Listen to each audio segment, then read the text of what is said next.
僕をダメなやつと思う。鏡を見つめる僕を見下げているけど中には大きな力希望がある。 Maybe I'm a little young but you don't know what I've become. Can't you see it in my face? A demon living in disguise, but you can see the killer in my eyes. I've got a look you can't escape. You can't escape.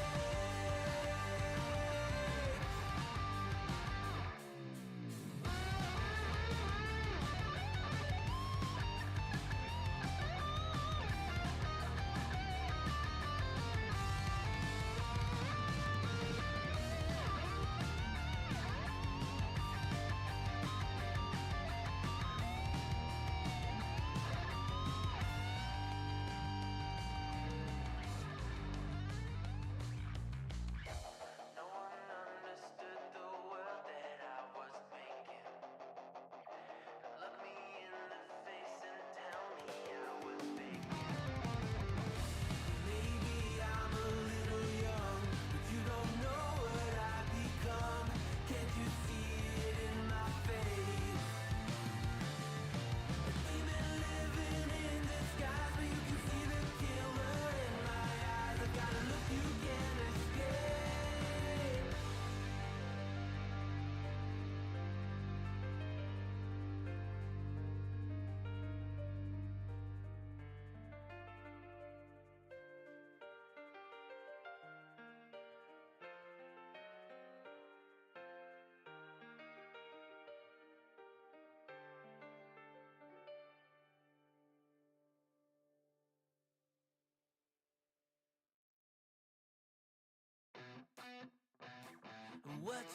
What you think about when you're born into a fire? Let 'em burn it out. Sell 'em to the richest buyer. They wanna let the world decay. They tell us lies and fade away, fade away. We feel betrayed. We were raised to lose the race. Wake at the back of the pack, kill it anyway. Listen up now, because we're never dropping out. Beat the odds, beat the big house. Our brains are bigger than the doubt. We've been thinking for ourselves, never let the truth fade away. This is bigger than ourselves, we won't let the world burn away, burn away. We feel betrayed. We were raised to lose the race. Wake at the back of the pack, kill it anyway. To blame, haters face the world's mistakes. Wake at the back of the pack, kill it anyway.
You think you've got my number figured out?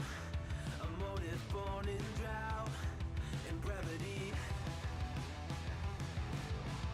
And if I'm not the soul of your design, I blatantly decline your remedy. Don't box me in, don't, or I'll leave. I'd rather be a dreamer, I'd rather be free, I'd rather be a leader, I'd rather be a queen, I'd rather be a singer in a trashy cover band. I'd rather be a closer, I'd rather be clean, I'd rather be a poser in a magazine, I'd rather be pretty much anything else than your machine.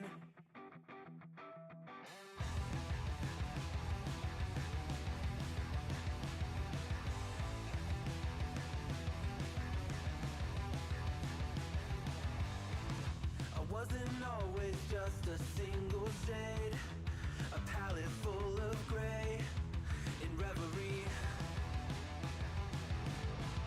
And I can burn it brighter than the sun. I have a golden gun inside of me. Don't box me in, don't, or I'll leave. I'd rather be a dreamer, I'd rather be free, I'd rather be a leader, I'd rather be a queen, I'd rather be a singer in a trashy cover band. I'd rather be a closer, I'd rather be clean, I'd rather be a poser in a magazine, I'd rather be pretty much anything else. And if I fall behind, ignoring all the signs, and if I lose the fight, I still rage against the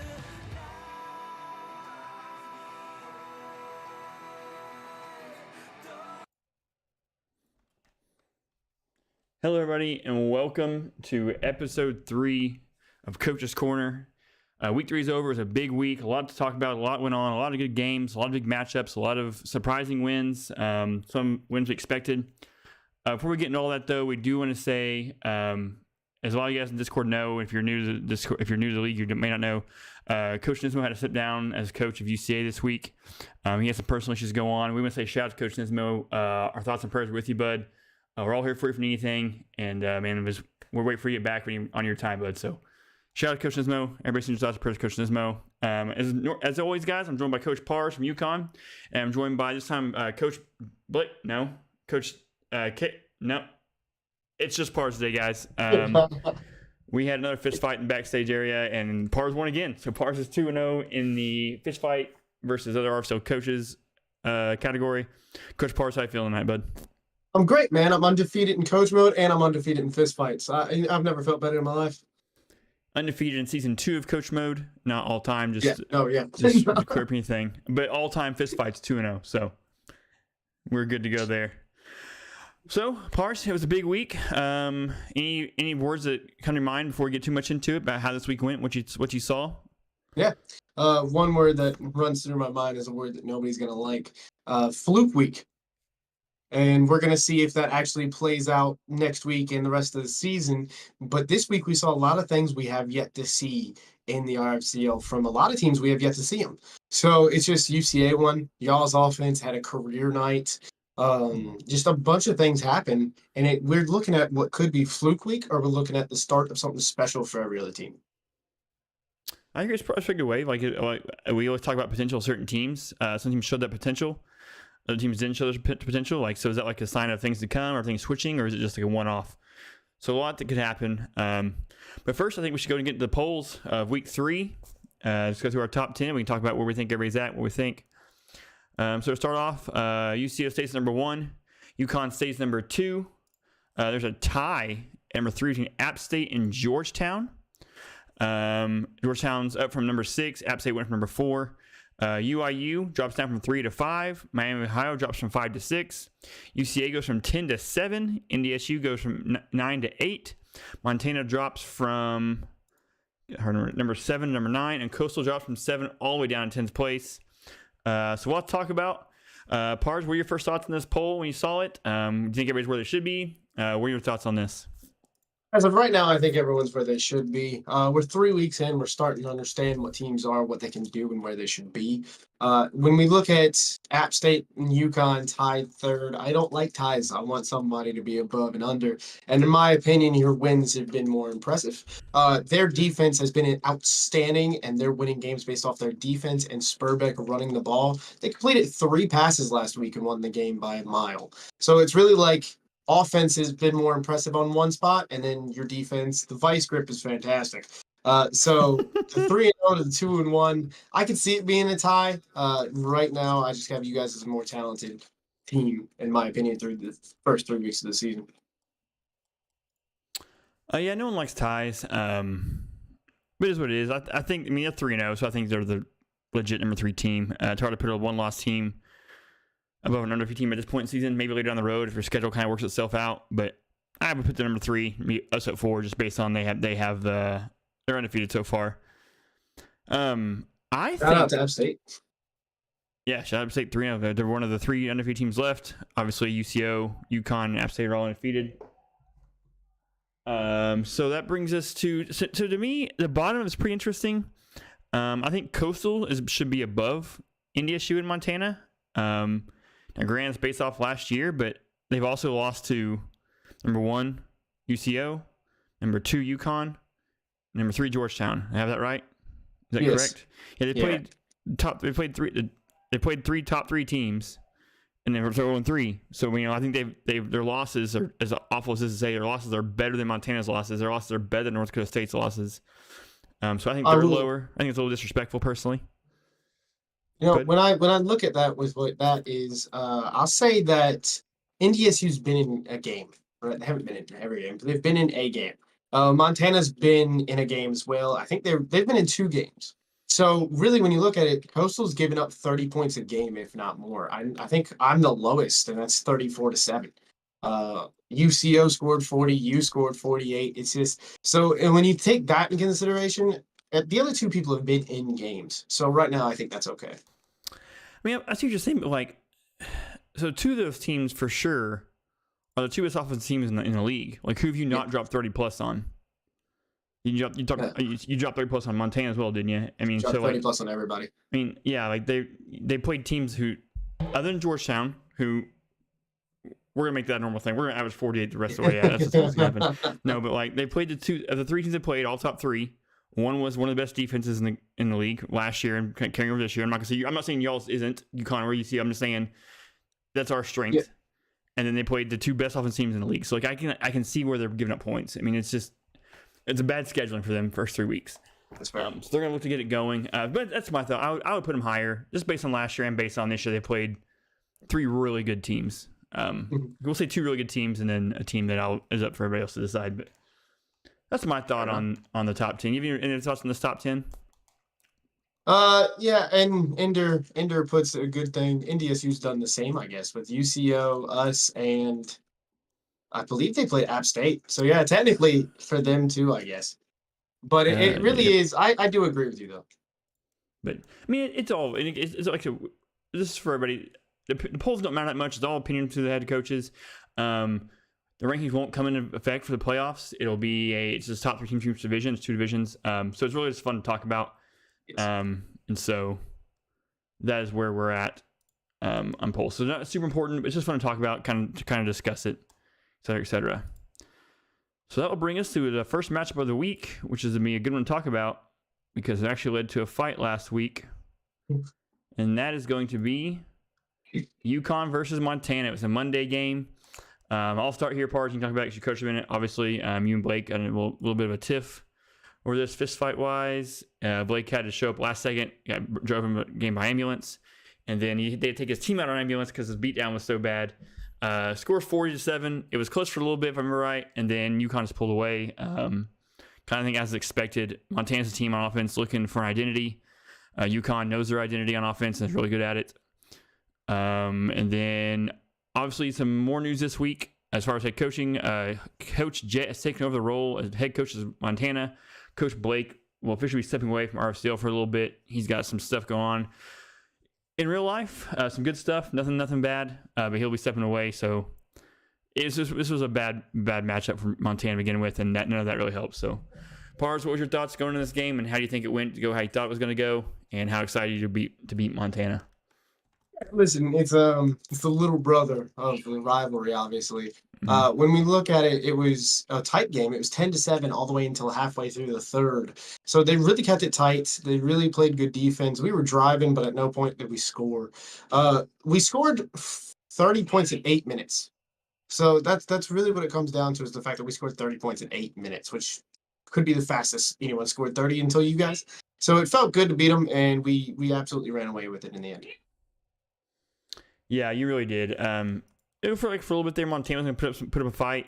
I was even fun. I was like, okay, this could be a good game, and then it slowly just kind of got out of hand, and it just got worse and worse as it went along. What was the score at half? The score at half was 10-7. Hey, my dog is getting real sick. I'll be right back. I'm sorry. Yeah, do your thing, man. No worries. I got it going.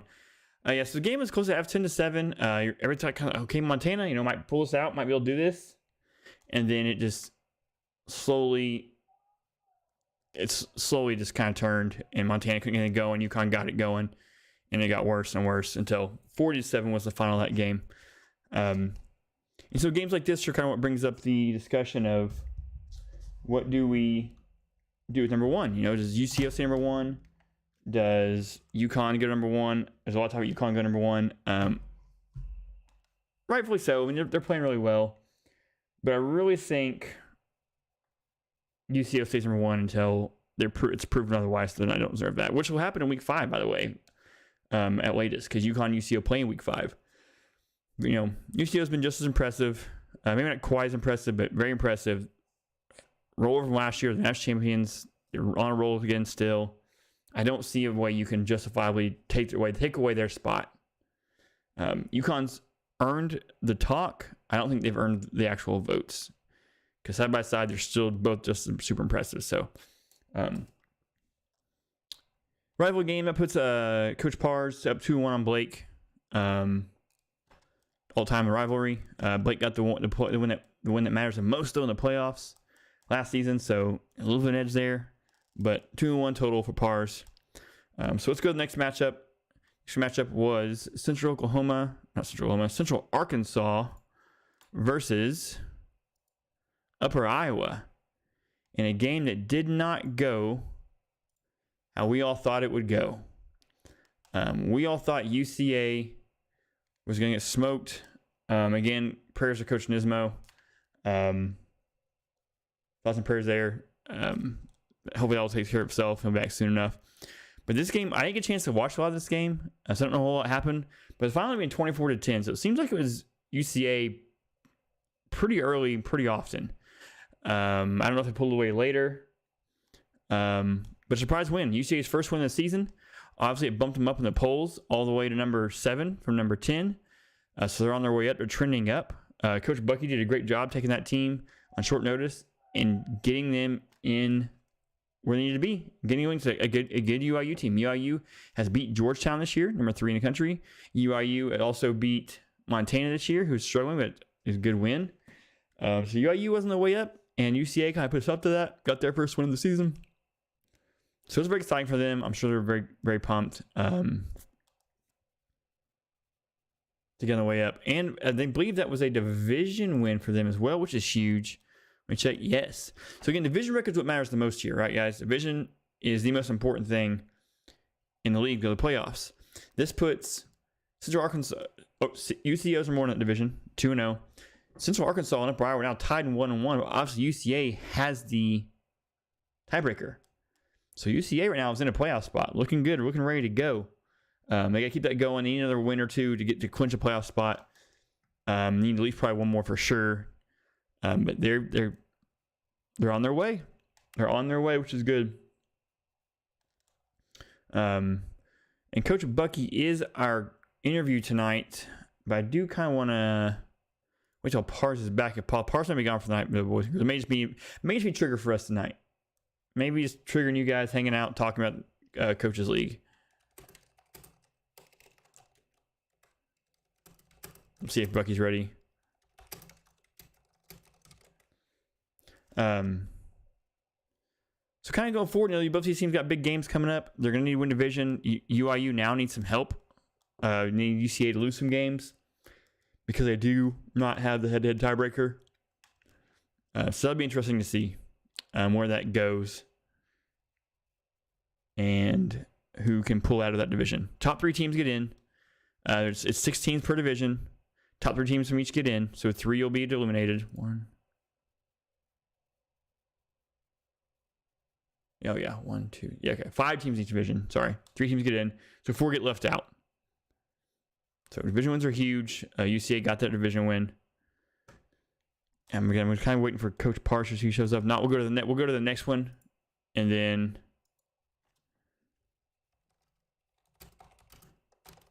let's do the next game. And if the next game doesn't, if Parson back, we'll go to Coach Bucky.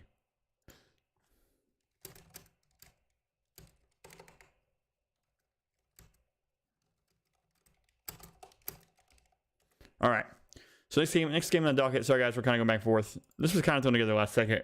We planned on doing Saturday, then we had some issues. So now we are doing it Saturday, but we weren't quite ready. Miami of Ohio, App State was the next game. I want you guys to see their helmets are so cool. Graphics are awesome. Shout out to Monarch for the graphics on the polls, by the way. Great job by him. Maybe App State. This is a big game. This is a proven game for both teams. App State looking to keep going. They only had 1 win last year. They already had 2 wins. They wanted to get that 3rd win. Really, it's building on last season's end of the year success. Miami expansion team got a big first win. Week 1. Played Georgetown week 2. Didn't go as well. Took a loss. So came to App State. We're going to show, hey, no, we do belong here. We are a top 3, top 4, top 5 team for sure. Ready to cement their legacy in this league. Mason Taylor at quarterback, LT at running back. It was a close game. It was a close game again. App State's defense came down with a clutch pick 6 to ice it again to get the win 20-10.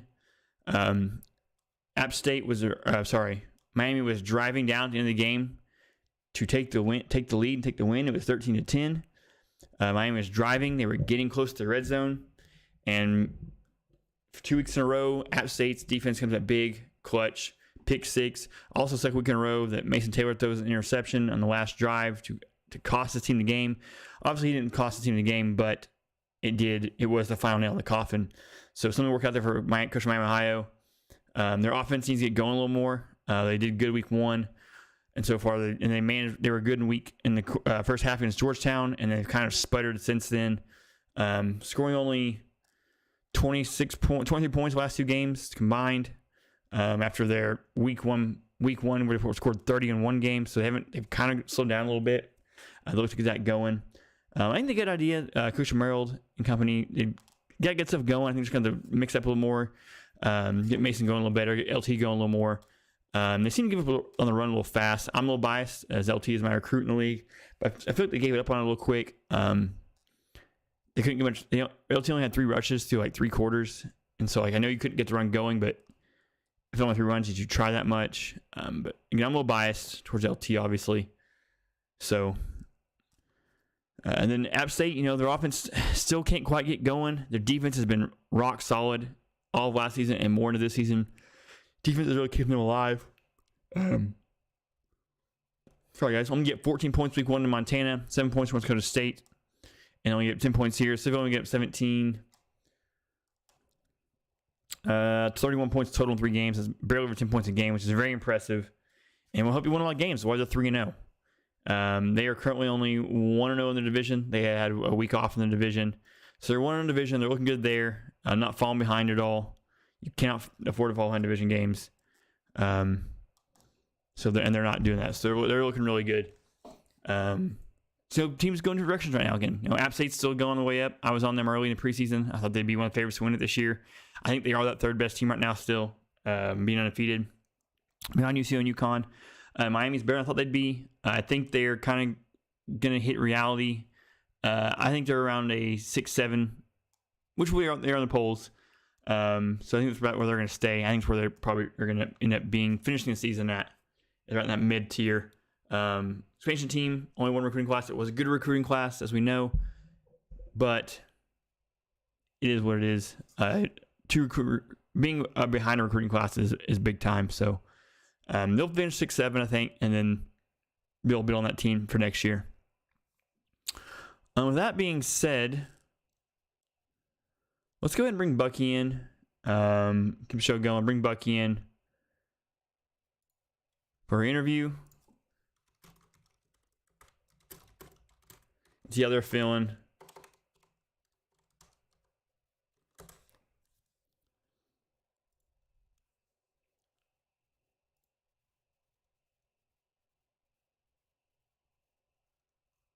See if you can go and broadcast. If not. All right, I'm sorry about that. Sorry, guys. I was Are you- unprofessional. Oh, you're good, Pars. Pars, I went over the game between UCA and UIU. I'm about to bring Bucky in right now. Actually, if you were able to talk to Bucky. Yeah, let's talk to Buck. Can he get in broadcast? I don't think so. Let's go team to one. team one. Yeah.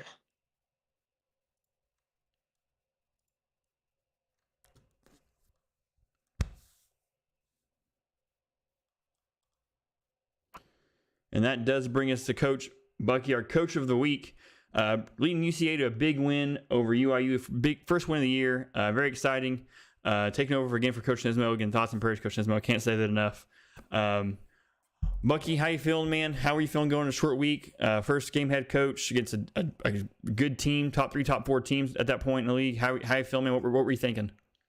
I mean, as a team, it wasn't just me. I mean, as a team, we were feeling really prepared going into that game, and obviously losing Nismo for that game was a big shot, and then losing Pete as well was a big blow. And me and Indian Man just had to try and hit him with what we could, and we got it done for UCA and the boys. So, and I was on vacation too, so I had to muster up a little phone setup as well. So it was a lot, but I'm just glad we got a win, and hopefully we could carry some momentum into North Dakota State next week. Oh, that's a good game. What do you got for him, Pars? All right, hey Buck. Again, congratulations. A team that we thought wouldn't win a game this season actually gets the dub on at that time in power rankings, a top 3 team. You're on vacation. Niz is out. Pete's out. Indian Man's the only one home. Nicotine has to come on and control the team for y'all. Just like, how stressful was it going into that game? Because you didn't know you could even be there with the vacation and everything. How stressful was it going into that game? And just to see Parker Howe have a career day, like, how did that feel? How special was that? It was a little stressful because I mean I was in a car for like 4 hours that day, and I was like talking. I was literally in the car on my phone on Discord screaming with Nicotine and Indian Man. Literally in the car, and then like halfway through, like I'd cut out and then I'd cut back in. Obviously, we're on a highway, not very good internet there. And then I'd get back to my hotel room at like 4 p.m. and I'm like, boys, I can't go out with y'all. I have to stay in this hotel room, and I have to go in here and coach a game. And they're like, all right. And then I had to sit there in a hotel room and coach it from there. It was a little stressful, really stressful, but. What else was what else was happening in the question? Parker Howe had a season. Oh, right, Like, dude. he had his best I game. swear to God, that kid is so frustrating. Every freaking scrim, every time we play with that kid, he is like I'll give him credit. Best game I have ever seen him play in my entire life, and hopefully he can keep it up because that kid, he needs to play up to his strengths, man. that kid, I like him a lot, but He isn't very consistent, but he played really great that game, and hopefully he could get it done for the next couple of weeks. Hopefully he could squeeze into the playoffs. Yeah, that kind of has been the Parker Howe's MO so far. Very consistent. At times he's lights out. Looks like a Heisman candidate. Looks like maybe the best quarterback in the league. Other times he looks like he is just not in his element, which has really probably cost UCA some games this season and last season. But he showed up against UIU. And it showed. So were y'all able to game plan for UIU at all? Did you expect anything from them? Were you able to kind of look at them at all, or were you just everything looks like it was a real big mess, and we're discombobulated with you on vacation and things? So like, were you able to actually game plan and expect anything, or did y'all just fly into it, base plan, and it worked out? Well, like an hour before the game, me and Indian Man were in Team 1, RFCL Team 1, and we were watching the UIU's game from the past week against Georgetown, I believe. And we were just watching like halfway through that game, and then once we had no time left, we just got in the game and started rolling. And Indian Man called great on defense. Pete helped him out too. He was DMing him like in the background as well.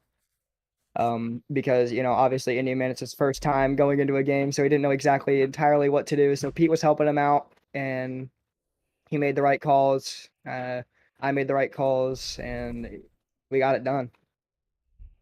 When you look at the team and what you guys were able to do, what conversations have been like about you going forward? Do you keep head coach? What conversations? Because you guys have a lot of coaches on that staff, so a lot of them actually are in each and every game. Have you guys had conversations about what it's going to look like going forward? Well, we don't entirely know yet. It's still like it's like still early, almost mid-season. So we have a lot of time to think about that until, the next season comes around. But I'm not really entirely sure about it. Since it's going 18 plus, I think I'd probably get the call because Nismo's not 18, Pete's not 18, A-Man is 18 or over 18, but he didn't really have that much time outside of going to the game. So I think I might get the call, but nothing's really certain yet. And we're just trying to focus on finishing this season before we go to the next. Fun fact, UCA's had a different head coach every single week so far. So we can't wait to see what happens next week. You're on the chopping block, Buck. You're on the chopping block. So it's over for me. It's over. What's going to happen to Bucky? Although you're also the first coach to win, so maybe UCA has high standards. You win them all, or you get fired. Yeah. If I lose next week, it's over for me. I'm fired. So one of y'all gonna have to pick me up. So kind of talking about looking in the future, we just talked about big game against North Dakota State next week. Looking building momentum. North Dakota State, new coach as well. Coach Kernsey has taken over that for Coach Ender. They were pretty impressive against UCO last week. Really held that offense in check. What are you looking to do against North Dakota State? What do you expect from them, and how do you guys think you're going to do? Well, I mean, they're definitely a different team than they were the first 2 weeks. Kernsey is trying to turn that program around. He's been doing a pretty good job. I was watching that game, at least the second half of that game. I saw they were only down by 3, and I was like, wow, they've been holding in there, the number 1 team in the country, and they barely just let it slip away from them. So it's definitely not going to be a easy game. I mean, they're 0-3, but it's not. The record doesn't matter. They got a whole new coaching staff. It's kind of like us too. I mean, like they could have won that game last week as well, and they could have been on some momentum. It's a big division game too, so hopefully we're going to be able to win this. I haven't really me and my coach staff hasn't really gone around to watching film on them yet, but we're going to be working on it soon. We have a Thursday game, so we have a lot of time. So yeah, we're waiting on doing that, but obviously not a snoozer game. Most people would think so, but just because they're 0-3, people would think so, but it really is not a snoozer game. You gotta take every game one by one. You know what I mean? That's a great way to look at it. I mean, I keep thinking that since I have a Monday game, everybody's watched tape. I've already watched hours of Miami tape. So to hear someone who hasn't watched tape is just funny to me, but I keep forgetting my game's on Monday. Yeah. I mean, it is a big game. So, obviously you touched on divisions are pretty important. The way it looks, if you guys pull out a win and Montana loses, I believe you're in. For all intents and purposes, there may be some 4-way tie situation, but I ignore those. I don't think that's ever going to happen and be an issue. So it is a big game for you guys. Everybody kind of wrote you off to week 2, but week 3 is a big win. You might be able to pull off a playoff for pretty early and be able to coast the rest of the season. How's that make you feel? Is that pretty exciting, you think, or is that more nerve-wracking? It is not nerve-wracking at all. I mean, I wasn't nervous. I mean, I was nervous, a little nervous going into the game last week, but now, I mean, like, I've gotten my first game shivers off. I mean, I know what plays work. I know what plays don't. I know it's my first season in the RFCL, but I'm getting things figured out. Obviously, I can't play defense, but Indian Man's there to do it for me. So we got a lot of things to work out, but I mean, all of our coaching staff feels really confident going forward. And if we get that win next week, obviously, we're not just going to give up if we get a playoff spot and just tank the rest of the season. But, if we get that win next week, it'll feel really good, and we'll have a really high chance making it in the playoffs. So hopefully we could get that done next week. Very nice. Bars, anything else for Coach Bucky? Just as soon as you said that, I had to go look for myself. The West is in shambles. Anyways, Yeah. Other than that, no, I'm good with Buck for this week. Hey, great win, buddy. I knew you'd be special in this league. Just need to see if you can do it again. Again, will it be the fluke week, or will you guys show that you guys are here? Hopefully it doesn't pan out that way, but I don't think it's a fluke at all. All right, Buck. Appreciate it, man. Thanks for stopping by and talking to us. If you're talking to Nismo, tell him we're all thinking about him. We're all with him. So thanks, Buck. Yeah, yes, sir. Yes, sir. Thank you, guys. Also, Pars, I'm sorry for yelling at you. I thought you were laughing at me pregame. No, you're good. You're good. See you later. All right, bro. I'll catch y'all later. See you, buddy. See you. Back to broadcast. Yes, sir. So talking to Buck there, fun guy. So we can coach this league, active, mature. Should be a lot of fun. I like Coach Buck. So while we were gone, Pars, I went and jumped to the App State Miami game before we got an interview with Bucky. I could work out perfectly. You showed up right in time. So I talked a lot about this game. What were your thoughts on this game? And what do you see out of these two teams? No, App State's defense wins them another game. And that just happens to be how it's going right now. All they can do is run the ball. App State completed 3 passes on the day and won the game, and it wasn't close. So that's just your defense winning the game, MT3 and LT not being able to do a single thing. And at the end of the day, if you hold a quarterback to 3 completions, you've got to win that game. Yeah. Yeah. Well, so I said earlier, and I am biased, obviously, with LT being a guy I'm close to. I think they gave up on the run too early. I mean, I get like you weren't getting worth run, but you only gave him 3 carries through like 3 quarters. Like I those 3 carries may not have worked well, but like I think he deserves more, and your offense deserves to give it a better look. Yeah, I would. So agree. I feel they gave it too early on it. No, it all comes down to MT3 being a freshman, and really he's a run-first quarterback. And we've seen in this league, run-first quarterbacks really need to heat up before they can even do anything. Sometimes MT3 will heat up extremely quick, like he did against you guys, and then cool off fast because they go to the air too many times. So really, this team does give up on the run, but I think they know everybody's playing against the run right now. Yeah, no, I agree. Everybody kind of loads up on the run to stop that quarterback being hot. I think you got to stick with it. I think UConn does a great job sticking with it. I think UCO is great, and that's the best offense in the league. I think they both run the ball better than anybody in the league. Those 2 teams, so maybe something to think about there for the rest of the league. So that'll move us to, and that moves App State to 1-0 division and Miami to 0-2 in the division. Miami really behind the 8 ball. App State in good position right now. Need another win or 2 to clinch a spot, but looking good compared to the rest division, where the rest division is at. Oof. Oh boy, if Miami loses to us on Monday, they're pretty much out. Yeah, a lot can happen. Yeah, I mean, a lot can happen, but 0-3 in your division. Well, no, if Miami loses and App State beats Georgetown, then they are out. There's no way. There's no way they can. They're not going to pass anybody. It's not possible. Well, there's a bunch of stuff that needs to be figured out this week. People can clinch this week, realistically. So it is what it is. We'll figure it out. A lot of clinching actually happened this week, but that is talk for a later day.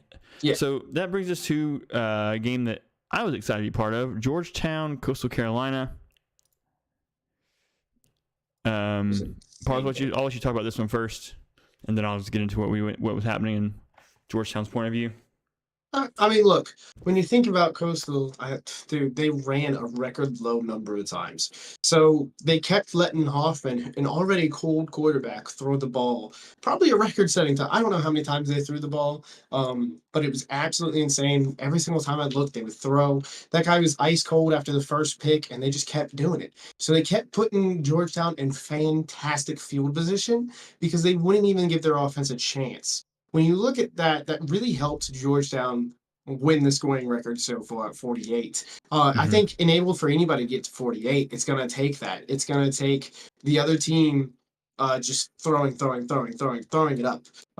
Because at the end of the day, when you run, it takes a clock. When you're passing nonstop and you have an ice cold quarterback, there's going to be interceptions, great field position, a pick 6. Like that really helps. So they came out trying something new. They have a quarterback that wants to throw first, the only real quarterback in the league that wants to throw before looking to run. So they came out trying to just nonstop throw, and when it didn't work early, they kept with it and ultimately put Georgetown in the position to have the scoring record. And it just wasn't even close because they allowed ABBA to get hot off of those short fields and touchdowns. Yeah, no, they were trying to throw the ball around. I think they were trying a new scheme, which was talked about. We talked about last week. We knew they were trying something new. But to me, if you're changing schemes mid season, midweek, you're in trouble. And I think it just showed. He made some good throws. They had to move the ball a little bit, but I think he had 3-4 interceptions in the first half, which always put him behind 8 ball, cost him some points. We didn't really capitalize on all those turnovers, but it did get Abbott going. Let him get hotter at the game. In the second half, he was just hitting everything, hitting deep balls straight over the top. Set a new record. 48 points was awesome. So kind of on that. So I wasn't on camera for the game. I had some other plans. So Orpheus and Vice took over. Orpheus was on the controller. I showed up at halftime, and as I was going, I was like, dude, go get it. Go get that record. We were close. And then I was like, man, he took a lot of crap last year. He's been good 5 of the last 6 games. Like, dude, go get that record. Like, shut them all up. I wanted him to show the haters, like, hey, get on it, move on with this Georgetown no offense nonsense. We may not be UConn or UCO right now, but we're a viable offense. We can score points in a hurry. Mm-hmm. Same thing as Miami. We had 3 points at halftime against Miami. Lit it up the second half, got the win. So I did. I wanted him to get it for Orpheus. And I said it in Discord, like, hey, guys, it wasn't even personal against CCU, but I wanted that for Orpheus. No, I wanted I wanted the 50 burgers so bad. We were up 2. I was like, please hit half 100. That would have been huge. It would have been awesome to see Orpheus do it. So glad for him. Less on us though. Coastal Carolina, just a team that is struggling right now. Great year last year. Freshman quarterback, and they're just struggling right now. Now, granted, they had played 3 top 3 teams, number 1, number 2, number 3.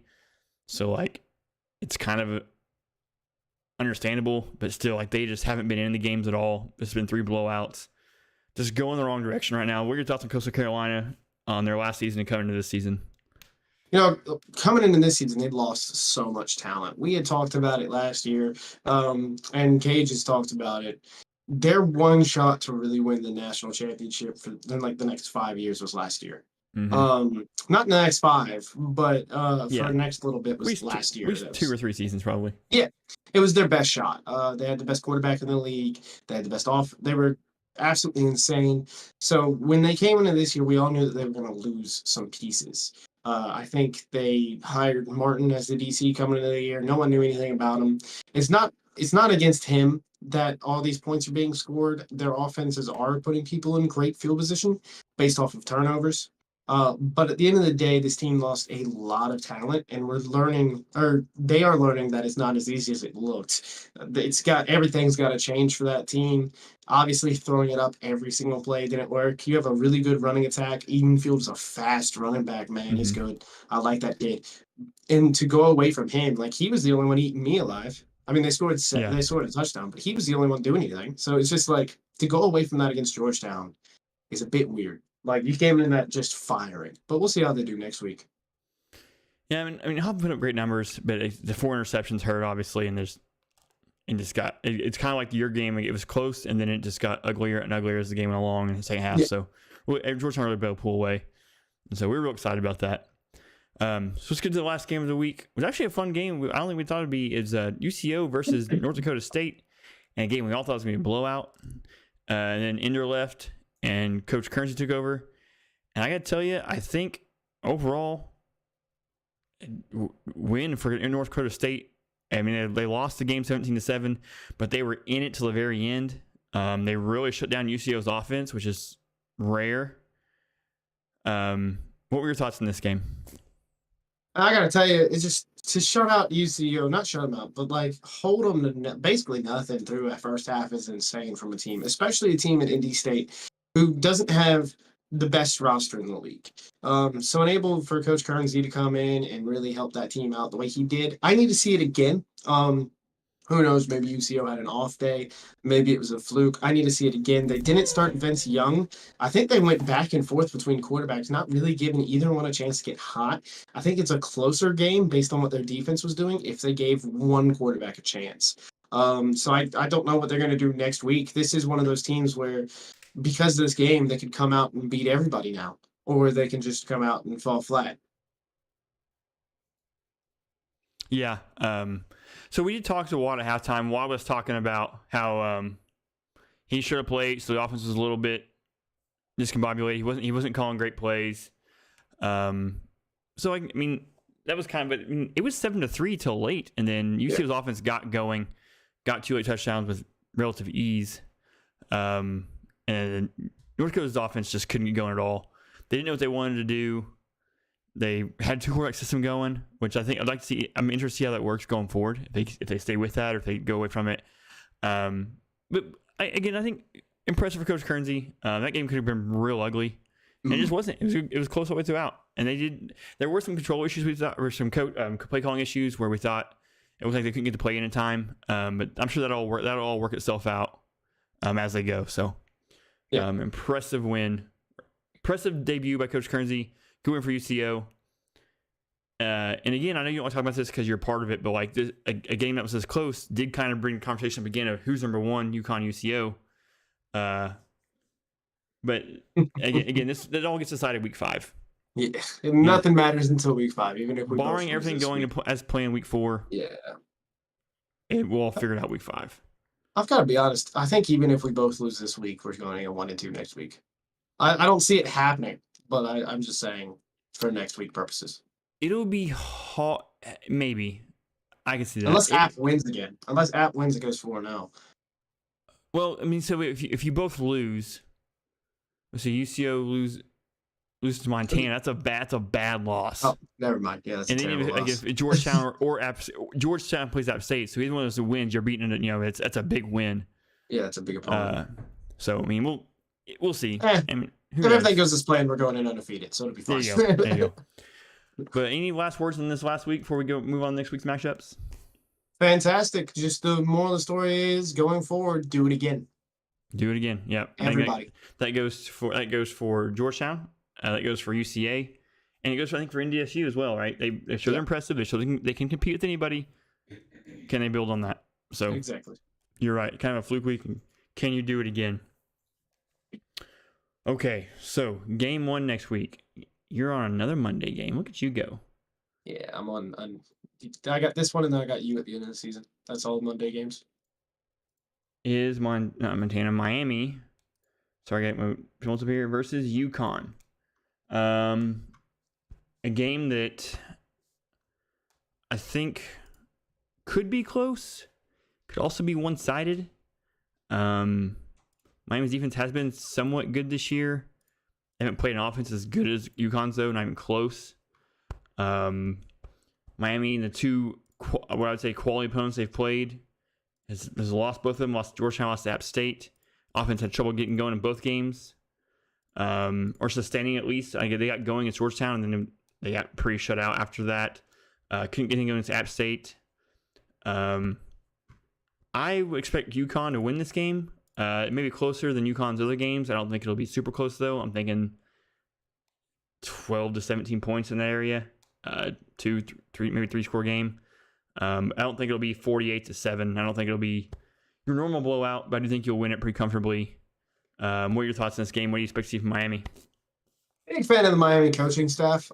They're still learning. At the end of the day, they've had 3 games. They're still learning. Merrill's calling a lot of stuff that works, and he's calling a lot of stuff that doesn't work in this league. So really, it's like he's learning how to call an offense. The defense is not going to go too into depth on the whole thing. However, at the end of the day, it's our first game where we're playing a team that actually has a win. So that's the biggest thing. All props to Miami for getting a win, especially with that base team, without a recruiting class, coming in, getting a win, and not really getting going, but sticking in with Georgetown until the second half when you guys took it, and really sticking in with App for at least the first half. It was, I believe, 3-3. So credit to them. They're having amazing first halves. They're not playing in the second half well, and I think that's MT3. It all runs through him. this is the only team we've played with a win, like I said. But I'm feeling confident. I'm feeling good about this game in particular. I just think we match up extremely well against this team. I think we're the best offense they've seen. And fun fact, I do think we're the best defense they've seen. Except for, obviously, App State with 3 interceptions on them and you guys doing what you do. I mean, we've held opponents to 28 points through 3 weeks. That's So impressive. it's just, it's with me right now, unless we lose this game, I'll probably still say it. But I'm throwing modesty. I don't care. I legit think we're the best team they've played. I know. I agree. I think you're hands down the best team they've played so far. Two teams. There's that UC tier. Those teams that now look pretty unbeatable unless they play each other. It's just how it looks right now. Miami's been in their games like they were driving to win the game against App State. Like they were almost to the red zone, and MT3 threw another game losing interception. Again, I said game losing. It wasn't why they lost the game, but they're driving and he makes a giant mistake that really iced the game. So, Yeah. They gotta figure that out. Maybe take some less risk on those drives. Like you're driving, like just take what they give you. Stop trying to take those deep shots when you don't need them. But they'll learn. You're right. We talked about this in the preseason special. You gotta learn the Coaches League. Coaches League is not just the same user league. You call the same plays and 4 verts works every time, and you've got to learn what works, what doesn't work, how to get your quarterback going. Merrill's getting there. He's kind of figuring it out. Barack is a great leader so far for them. I don't know who's calling their defensive plays, to be honest with you. I'm not Cyrock. Cyrock, that's right. I remember seeing him. Cyrock's been doing good. App State didn't score a whole lot of points. Did App State have 2 pick sixes? Yeah, I think they had 2 pick sixes. That sounds right to me. And App for the second game in a row has a last minute pick 6 to win the game. Yeah, So. I know App State's defense kept them in that game. They held Georgetown down pretty good, especially through the first half. So defense, Cyrock's been doing a great job. They're all been doing a great job. They ran into 2 teams that were probably just better than them, especially roster-wise. No one wants to believe me. People was, you're wrong. But 2 recruiting classes compared to 1 is a world of difference. Yeah. So, like, we got 5 our first time, and we got 8. So we have 13 players who are probably better than any 13 players. Plus, we got our transfers and stuff. They got their 5 or so from this last recruiting class. We're basically a whole starting roster ahead of you. It recruits in this league, even 3 stars, make a world difference. If you're new to this, if you're new to RFCL, please make a recruit. Please make recruits. I mean, even if it's just a 3-star, 3 stars is free to make. John Jones, my freshman receiver, is a 3-star. He's probably the best receiver on my team.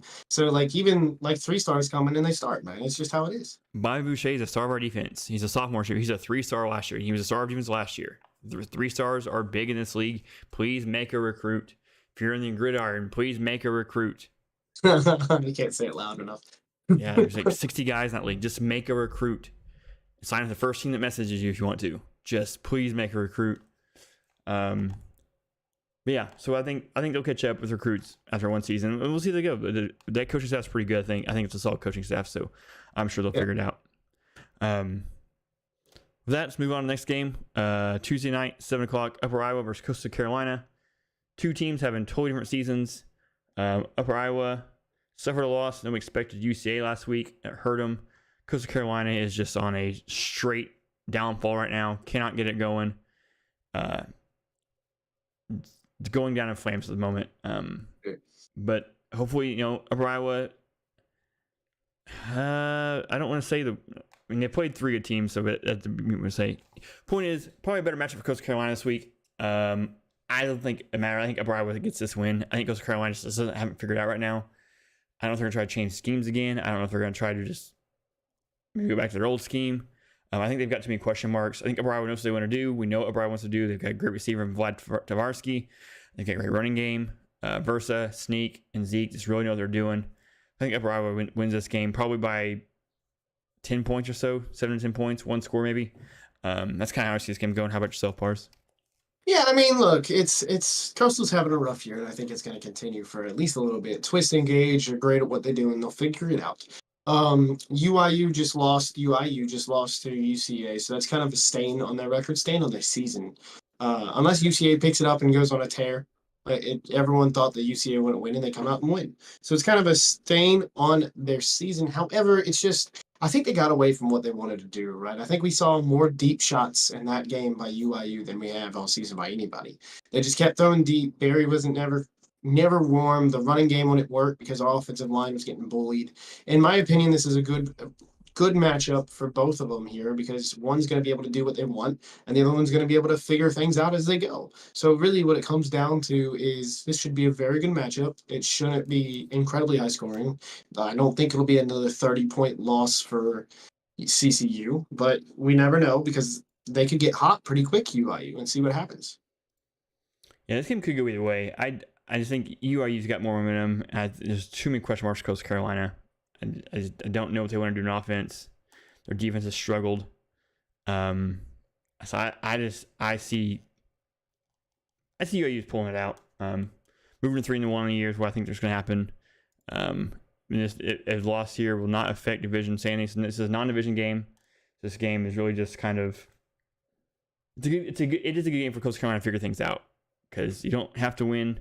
They are behind the 8 ball as they are 0-2 in division already. So they have to win their last 2 games or they're going to be eliminated. So a good game for them to try to figure it out. And UIU, 2-1 in the year, 1-1 division. Maybe a good time to test some things out. Maybe try to ship it for the UCA game. UCA game was kind of a bad look for them. But I think this will be a good time for them to figure it back out. Get themselves right to finish out division play and move into the playoffs. Agreed. Moves us to the next game, Tuesday 8:30. A big game with big playoff implications is App State versus Georgetown. In a game that is a big matchup. Pars, what's your thoughts on this game? I believe if Georgetown wins, they're 3-0 in the division, so it pretty much locks in. Actually, completely locks in a spot. When you look at this game, I think it'll be a great game, man. It can. If Georgetown's offense can do what they did last week, they win this game by a mile. However, this is a really good defense on the other side. 2 pick sixes to end games. Keeps them in games. Their offense can't move unless they're running the ball, which is really hard because everyone's going to know it's coming. They're going to force you to throw a Sandy. But Spurbeck has been the best running back in the league right now. He's been absolutely insane carrying that offense. And that defense, like I said, 2 pick sixes to end games. They beat NDSU off of a pick six in a game they probably should have lost. It was a rookie coach mistake on the other side. However, if they come out and play great defense, I don't think we're going to see ABBA have a great day. It's just how it is. This is a very good defense. This might be the best defense Georgetown's played. So when you look at it like that, I think it'll be a very, very tightly coached affair. I think you're going to each hold each other to low points. And in the end of the day, I think you win because you're able to pass the ball. And that's really going to set you apart from App State right now because they can't throw the ball. I mean, they were having trouble throwing the ball. Like I said, throwing 3 attempts last game. That leads to defenses knowing what's coming. It leads to blitzes. It leads to run commits to make you beat us over the top. Looking forward to this game. This is a big game for us. This will lock in a playoff spot regardless. I think we're already locked, but I guess there is some crazy scenario where every team in the division finishes 2-2. I don't see that being a thing, but I guess it is technically possible. Even if they were plus 36, so I don't think. Anyway, this would for sure lock this. Yeah, you'd have to lose 2. Coastal Carolina have to win 2 by a combined 80 point. It's a whole lot for us to not be in the playoffs. Yeah. But then, regardless, this would a win here locks us in.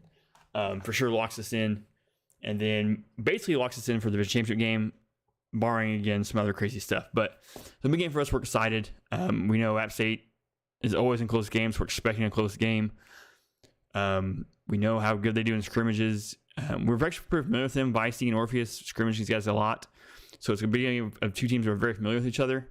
So it'll be a game of chess trying to figure out what can we do to change it up enough to get by them and take them by surprise. Saint doesn't throw the ball a lot, but when he does, they can beat you over top if you get in the wrong defense, you do a wrong run commit. Spearbeck is an absolute stud. Yep. Absolute stud so far. Very impressive to watch. They're doing great in the run game. Nicotine Monarch know what they're doing.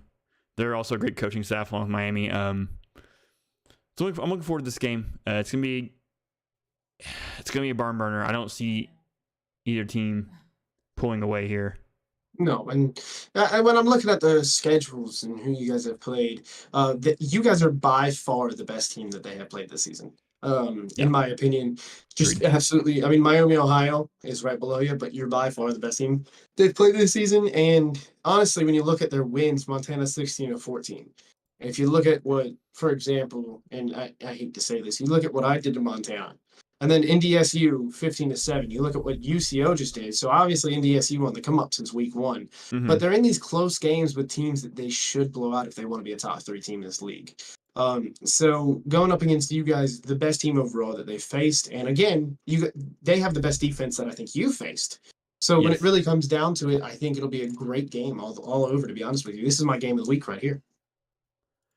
Yeah, I agree. It could be game of the week. Also, maybe because like there's giant playoff implications. It is the 2 top 3 teams going at it, and it should be a close game. Actually, so last year these 2 teams played in an opposite situation where we were both trying to get our first win in like week 6. These 2 teams struggled last year, and we both turned it around. That's so fun. far this year. Last year we win that game. We were both, I think, 0-5. We're both like, we've got to get a win, just get on the board. We pulled that one out. That's when our offense kind of turned around. So hopefully we can beat them again, keep our momentum going, jump into that solo number 3 spot, and then start looking at the playoffs. Because once we win this game, I'm looking at playoffs, looking at seedings where I can figure out who I'm going to play. Because the rest of the season is meh. But we'll see what happens. Coach Mason will be ready, and it'll be a good game regardless. I'm just telling you. We're in. I'm not worried about it. The rest of the season is meh, and then you see me at the bottom in the last game. Well, I mean, it's a big game, but like I'm in the playoffs. It probably won't have any implications. Yeah, I'm in the playoffs, so like it won't. If we're being completely honest, that game probably won't have any, other than first place. Like that. And that's if we beat App State, that game will be for first place. Either for a tie or solo, one of the 2. So yeah, yeah. But that brings us to our next game. I don't want to dwell on this game too much. Into a game that could also be game of the week, I believe, in UCA North Dakota State. 2 teams that honestly grabbed some minimum last week. UCA got a win over UIU. Big win for them. Move up in rankings. NDSU, who didn't get a win but showed well against UCO. This could be an interesting game to see how Kernsey and company adjusted to playing a team that's not in that top tier. See if they still run 2 quarterback system, if they manage the clock a little better. I had some issues with how they managed the clock last week. This is me personally, my coaching style. It's subjective, obviously. And then UCA, can they keep Parker Howell going? Can they get another win? This game would be big playoff implication-wise as well for both these teams. So what do you think about this game, Pars? Both these teams are coming off great performances. I mean, you look at NDSU and you say, hey, they lost. And, it wasn't extremely close. But at the same time, they played the number 1 team in the league, and they held them in check for most of the game.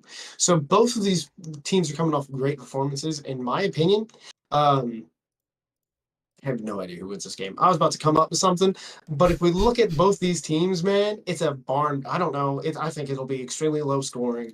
I think both these teams will see at least 2 turnovers. Both these teams, man, I think we'll see just a bunch of not great football. If I'm being honest with you, Kernsey is a great coach. He's coming in, he's helping out, he's doing what he can. It's his second time in this league as a head coach, and he's really trying to learn everything we do. It's his first season here. He might be the godfather of the coaches mode, but he's not the godfather of this. There's a bunch of new things in here that we do, a bunch of things that'll confuse him, and he's trying to learn. He's a great guy. Love him. Great guy, great people over there, both teams. But at the end of the day, I don't think either team makes a step this year. Both teams right now, big for division. Somebody's got to win. Somebody's got to go. And in my opinion, that's NDSU. This is going to be... I have no idea. NDSU's got to go. You think NDSU wins this game? Yeah, yep. I gotta make a choice. And you know what? We're gonna go with that. UCA with the fluke last week. We're going with that. Yeah, so I mean, I could see that for sure. I tend to think UCA pulls this out because Kernsey and them are still kind of figuring stuff out. They don't have a good quarterback. I think this league's very much like real life. If you have 2 quarterbacks, it means you don't have 1 quarterback. Yeah, no, okay, I will agree. I don't know. Me and Gabe were talking about, like, how does that affect the flow of the other quarterback when they bring in the other quarterback? Like, if one gets going, you bring in the other one for an option run. Does that mess up the guy's flow? Yeah. It seemed like it did a little bit. We don't know that for sure. A lot for them to figure out if that's the way they're going to go. Let's be honest. If they come out in a 2 quarterback system, UCA wins this game. I kind of agree. I tend to agree. And playoff wise, like, I'm pretty sure if UCA wins this game and Montana doesn't pull a shock of the century and beat UCO, they're in, which would be a far cry from where we thought they'd be. Dude. So a big game for them. Yeah, 4 division games is wild. Yeah. It is It's what nuts. it is. I mean, we don't have a lot of teams. We have 10. Probably gonna have 10 for the foreseeable future. But 4 division games, and you know who's in after week 4 is just a bit. I mean, we only have 7 weeks. So never mind. We don't know. No, but so I think the top 2 teams get started pretty early. Yeah. The third team I think could get hairy, especially in the West. The West is an absolute shambles. Yes. The West is in absolute shambles. Absolute shambles. 4 of their 5 teams have negative point differentials. The one that's positive is UCO. It is just not good for them in the West right now. But it is what it is. I think UCA pulls. I'm gonna go. I think UCA pulls this out. I think they clinch a playoff spot and leave NDSU kind of again just trying to figure things out. Yeah, it's a throwaway season. We're gonna learn as we go, and we'll see what happens next year. Yeah, and that brings us to our last game of the week. A game with another head coach, Blake, relinquishing his role as head coach. Coach Jett taking over from Montana, UCO, Montana. 2 teams going totally opposite directions. UCO now champion, undefeated, scoring a lot of points, winning a lot of games. And Montana's offense has not been able to figure out at all. 0-3, not looking good. Do you see this game being a shocker, Pars? Do you think Montana's going to shock the world here? Not even a little bit. No. Like when we talked about last week when there was a bunch of shocks, that's true. And anything could happen on any given football day. I was going to say any given Sunday, but we play every other day. So anything can happen, to be honest with you. And when we look at this game, this is just a game where nothing's going to happen. I take it back. Not anything can happen. The Grizz are in shambles on this season. When you look at it on paper, they have an amazing offense. They can't do anything with it. Chaluf Batman threw 4 interceptions last week against me. UCO's defense is up there too. It just, if they can't get anything going, if they stay doing the exact same thing they've been doing, they won't win a game. Everyone knows what's coming. Wildcats, little dink and dives, little plays. I know exactly what play you're going to run before you run it. That's how I really won that game. In the second half, we knew exactly what offensive play you were calling before you even ran it. Until like they started changing it up. Then that's when they started driving, but they always went back to what worked, and what worked isn't winning you a game this year. Yeah, they're just their offense is struggle busted for a while. I hope for Coach Jett to figure it out, but like they've just got to be more. You're right, more diverse in what they do. Change it up, but you can't. I'm not saying be crazy and get super diverse, but like you can't. If people know what you're running, it's over. Yes. And you said you figured it out, so like I'm sure you were just like calling plays, committing, shutting them down. They got to figure out a quarterback situation. Is Schlup the guy? If he is, do we go to more of an option read game, more of a run game?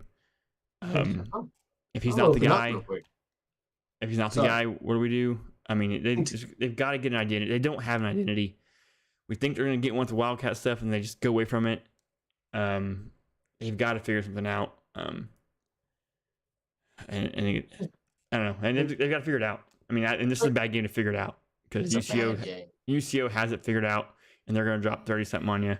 They might break the scoring record again. Scoring record this year has been written down in pencil because it is just being shattered every week. Yeah. We might see it. It's possible UCO puts 50 on this. UCO puts 50 on this week. That's the kind of matchup it is for Montana right now. Listen, with my coaching staff and with UCO's coaching staff, they're going to figure it out. I'll open up a bit. There was one play in the game where a middle linebacker picked him off on a corner route because literally we're sitting there and I go, Raider, I think they just picked bench. And I goes, you're absolutely correct. They just picked bench. So we came out in cover 6. It was the easiest read of our lives. That was a pick. We got down in good field position and went and scored. So if we're figuring that out, UCO is going to figure it out, and it won't be pretty. Yeah, no. This is a tough stretch schedule for Montana and a bad game to try to figure this stuff out. So we'll see how it goes for them. Hopefully it goes well. We'll see. We shall see. Ooh, I feel bad. So that's all the matchups for next week, guys. Again, the first game's Monday at 7 o'clock. 7 o'clock. This time? Yep, 7 o'clock this time. Miami of Ohio versus UConn on the RFCL YouTube channel. Recruiting starts in a couple weeks, guys. Please make a recruit. If you haven't made a recruit, please make a recruit. We need them. It's fun. It's awesome. You can be as engaged or as disengaged as you want to be. If you want to be an engaged recruit, we love your recruits to be engaged. DMs, chats, game plans. It's a lot of fun. Pars, anything else you want to talk about before we wrap this up? I mean, I don't let my recruits game plan, but it's all up to what you guys want to do. Well, I mean, it's like you can be part of the conversation, maybe, or just I have a group chat with all my recruits, and no one talks on it. They all kind of like meh. So I invited them all to a separate Discord. I have a UConn Discord. I think only Vicey and Orpheus joined. So it's really it's what you want to do. How much you put into it is how much you're getting out of it. Yeah, it's not a bad idea, actually. Any questions? I'm open for questions from chat. Anybody's in chat wants to bring anything up. I see a couple guys here. Vicey is 40 minutes behind, so he's going to miss this. I'm not here for 40 minutes waiting for you. XWF10, welcome to the chat. You have any questions about RFCL? What's going on? Pete, Excel, anybody's here? While we're waiting for people to type, Pars, you have anything to talk about before we wrap this up, man?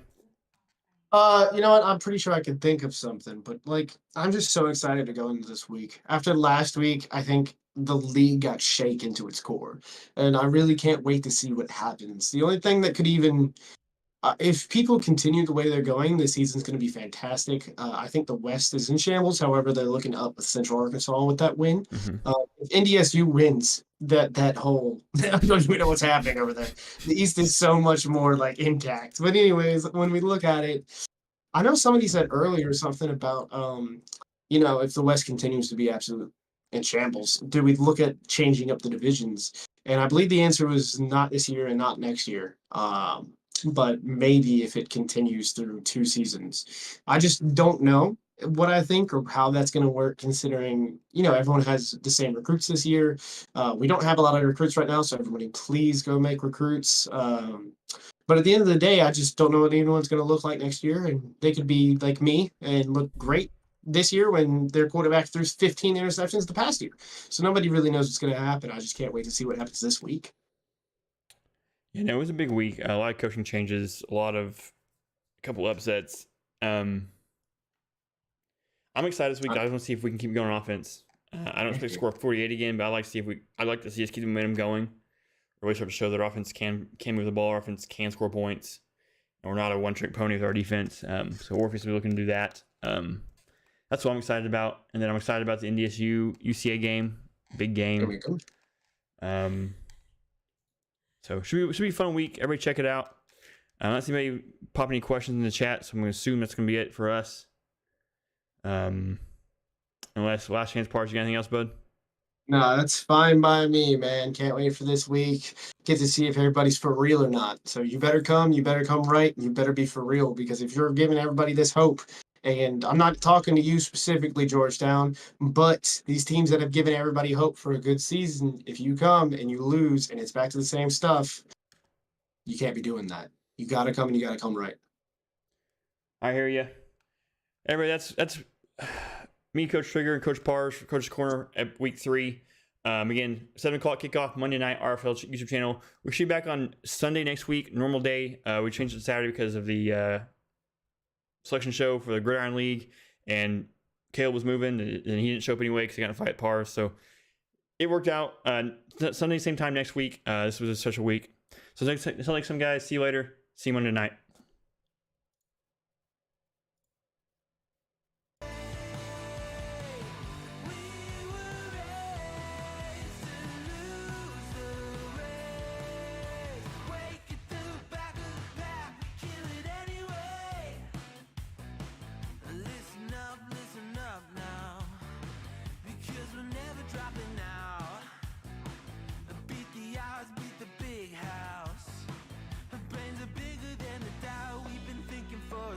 Never let the truth fade away. This is bigger than ourselves. We won't let the world burn away.